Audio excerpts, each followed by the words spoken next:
To see him like this, it breaks my heart. It's the worst thing anybody could ever go through. But Tony Lynn and Kyle No continue to believe in miracles, while their little boy Caden is lying on a hospital bed in a coma. Unfortunately, Caden has sustained a massive brain injury due to lack of oxygen. Tony Lynn says she brought Caden into Carden Children's Hospital in early November.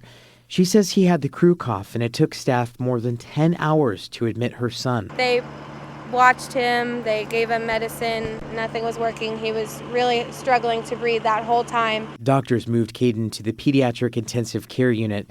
They gave him medicine, and briefly, he started to get better. One of the doctors there made a call to decrease his oxygen from 100% down to 40% in a very short time.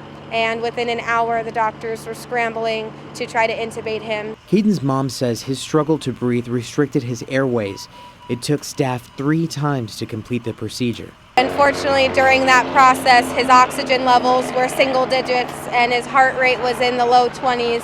MRI shows severe damage to the part of Caden's brain that controls muscle movement and vision. His parents say doctors told them Caden would never be the same. He's an active little boy. He is ongoing, nonstop. Caden's mom and dad say they found hope in an oxygen therapy in New Orleans, but they didn't know how to safely take their son more than 1,500 miles away. This flight would cost over $20,000, and we've covered it entirely for this family. That's when the Scottsdale nonprofit Wings for Humanity stepped in.